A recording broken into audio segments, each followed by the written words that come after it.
अध्यक्ष मंडल के साथीगण आए, विभिन्न जिला के भी हमारे अध्यक्ष मंडल एवं जिला संयोजक मंच के आए हैं। और जो आज हमारी बैठक थी वो अहम थी,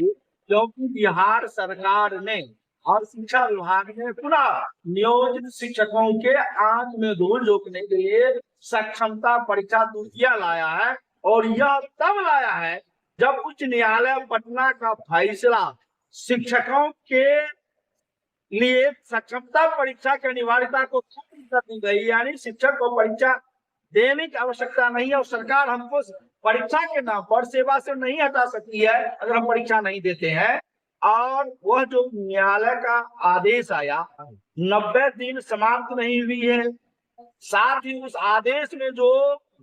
निर्गत की गई न्यायाधीश उसके आलोक में सरकार ने कोई निर्देश भी जारी नहीं किया है। और सबसे अहम बात है कि यह चुनाव का समय है, आचार संहिता है, शिक्षक मतदान कर्मी के रूप में है, ट्रेनिंग में है, विभिन्न कार्य में लगे हुए हैं। इस दरमियान परीक्षा आयोजन करना एक बड़ी षड्यंत्र है। और षड्यंत्र इसलिए है कि जो न्यायालय ने कही है प्रोन्नति का सवाल, वह सारे शिक्षकों को, परीक्षा नियोजित शिक्षकों को लेकर हमारे लंबे अवधि तक जो कार्य सेवा हमने दी है उसको समाप्त करना चाहता है। जो 8 वर्ष और 12 वर्ष का जो और 5 वर्ष पर प्रधानाध्यापक का प्रोन्नति, 3 प्रोन्नति के सारे नियोजित शिक्षक हकदार बन चुके हैं, क्योंकि 12 साल भी सेवा करने वाले शिक्षक हमारे नियोजित है, 8 वर्ष वाले भी है और 5 वर्ष स्नातक ग्रेड में पूर्ण करने वाले हैं। तो इनको वो समाप्त करना चाहती है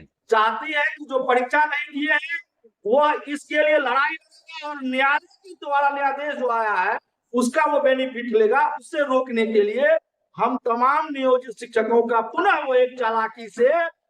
90 दिन के अंदर ही और चुनाव के माहौल में कि किसी का ध्यान उधर नहीं जाए, भटके नहीं और शिक्षक अपनी जुबान को नहीं बोले, वह चालाकी से पुनः सक्षमता द्वितीय परीक्षा लाया है। हम स्पष्ट तौर पर बिहार शिक्षक एकता मंच ने जो निर्णय लिया है वो स्पष्ट तौर पर कि शिक्षक आज भी द्वितीय सक्षमता परीक्षा नहीं देंगे। जिन्होंने सक्षमता परीक्षा पूर्व नहीं दिए थे, परीक्षा में सम्मिलित नहीं हुए थे, साथ ही यह भी स्पष्ट करती है बिहार शिक्षक एकता मंच कि जो हमारे नियोजित शिक्षक है उनकी सुरक्षा के लिए, उनके राज्यकर्मी के लिए और उनके तमाम सुविधाओं के लिए हम उनके साथ चट्टान की तरह खड़े रहेंगे और वह दिला के ही दम लेंगे। साथ ही यह भी स्पष्ट कर देना चाहते हैं कि जो 2020 का नियमावली है उस नियमावली में जो नियोजित शिक्षकों को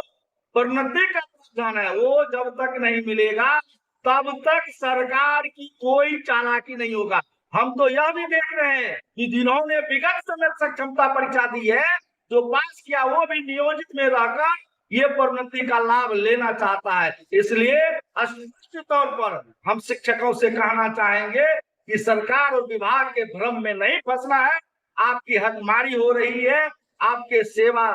जो लेंथ है उसका हरण हो रहा है, प्रोन्नति का हो रहा है, इसलिए आप सुरक्षित हैं जहां है और आप पर कोई कार्रवाई नहीं होगी, आपको चिंता नहीं करनी है। बिहार शिक्षक एकता मंच आपके लिए चट्टान की तरह खड़े हैं। देखिए, आज सदन था बिहार शिक्षक एकता मंच का, आज 28 तारीख को पूरा सदन बैठा था और बैठ करके यह सर्वसम्मति से निर्णय लिया, संयोजक महोदय बना दिया कि किसी को सरकार के झांसे में नहीं आना है, परीक्षा नहीं देना है और जो लाभ है आपको पेंशन का या फिर सेवा ग्रेजुएटी का, प्रोविडेंट फंड का, नियमित शिक्षक के समान वेतन का, वो जो माननीय हाईकोर्ट पटना का ऑर्डर आया है जो 60 नंबर में स्पष्ट अंकित है कि राइट टू